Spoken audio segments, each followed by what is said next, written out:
Yes, that's right, Ian. I'm here with William Recagno, who joins me now. William, this is quite the spectacular event happening here in Gibraltar. What do you make of it? Well, I thought the gods were against us and we were going to have the Levante.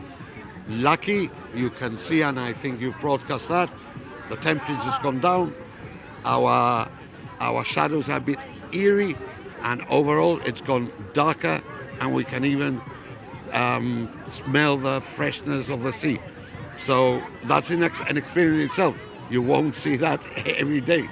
Even the Levante, you can't even feel the Levante. It's true, it's almost turned into a bit of a poniente day in a sense. The reason that this is happening is pretty extraordinary. I was talking to Dr. Dominic Galliano as well, who's from the Science Society, expert as well. He was telling me that there is a particular reason why this is being able to happen now, the size of the moon, the positioning of it, and why we're getting this happening now. Yeah, it's a ratio with the 400 rim of the sun and the distance of the sun, and it's called cosmological coincidence. And from that we get this, the size of the moon and the size of the sun coincide. In this respect, it's a partial. In the north of Spain, they're getting a total. So we'll be totally obscured. And as we're talking just now, this is now peak time. We've reached at this moment in time. Yeah, so I mean, how rare is this and how likely are we to see something like this again? I mean, I know we're getting the full eclipse next year. We get 1 to 2 eclipses, if we're lucky, not in Europe, on the world in itself, a year. So it's not something you get 3 eclipses on the same continent in Europe, and especially in Spain. They're lucky. They're getting 2 full eclipses, 1 this year, right now, and 1 next year in the south, an annual eclipse the following year. So that is rare. That you won't see. This is the last, the full eclipse in Egypt was 200 odd years ago, which I had an excerpt from the Chronicle. A traveler that came to Gibraltar, and he actually drew about the eclipse. It was a wet day, it was a terrible day. So I managed to extract that from the Chronicle. So it's that long since we had a full. They're rare. You won't see this one and the next one in your lifetime. That's pretty incredible. And as president of the Astronomical Society, I mean, for you personally, what is it like to experience something like this?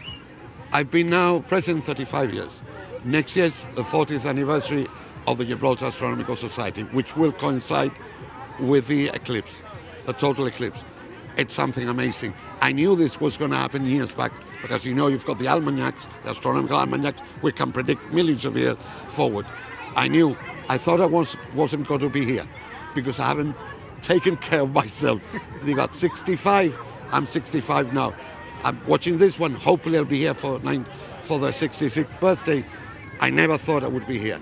And for me personally, as a person, it's something incredible. I've got my daughter here, my grandson, and it's something that you'll keep forever. That's something you'll never forget. We want to mention as well, next year, it's a big deal. Gibraltar will be at the epicenter. Why is that? Why are we where you want to be for the total eclipse? Well, we are lucky. The cone, the heavy shadow of the moon blocking the sun comes through Gibraltar. So San Roque, Algeciras, La Línea will get the full. Marbella won't, and there's a difference with a full and a partial. It's not the same. And it'll go straight into the northern part of Africa, into Egypt. So Europe will not get a full. We are lucky in this zone, Campo de Gibraltar, that we will get the full. Nobody else will. And it's a rare one. It'll be 4 minutes darkness.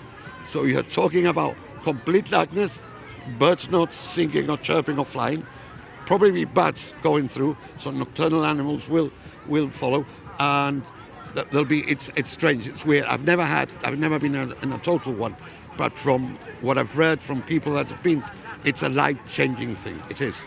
And I just wanted to mention as well that this evening there's another astronomical event happening, the Perseids meteor shower as well. Very late at night, early in the morning, but tell us for those who might want to stay up and catch it. Yeah, it's a double whammy. Normally I come out in GBC, you've done interviews nearly every year about the Perseids meteor shower. Sometimes it's been a whitewash, sometimes because of the Levante, because it's in the heightened season of humidity, and it's between the 12th and the 16th we'll get a Perseid. Between 4 o'clock and 6 o'clock, it's a peak. The thing is, In the morning. in the morning, yeah, to specify. We have a new moon, as you can see, otherwise we wouldn't be able to watch the eclipse. And it should be quite good because it's the comet, the Swift-Tuttle comet, which has left this debris from its corona into the Earth's atmosphere. It's burning down. It should be a very good one. Excellent. Well, William, it's always a pleasure talking to you. Thank you so much for talking to us. Thank you. We will be back here again, no doubt, Yeah. next year for the big one. Well, I remember we talked about this 9 years ago, and you said 2027 there's a total eclipse coming, and I couldn't even fathom 2027 then. If I can add something, this has been planned. We have that one we are planning Yeah. with the government, and that one we will have a big event, a really big event. Yeah, and that one's in the morning. That'll be at 10 in the morning. At 10 Yeah. in the morning, yeah. We'll look forward to that. Thank you very much, William Recagno, for that. We're still down here. Everyone's still watching it. The sun is setting. It will be disappearing behind those mountains very, very soon. But for now, people are still enjoying the eclipse.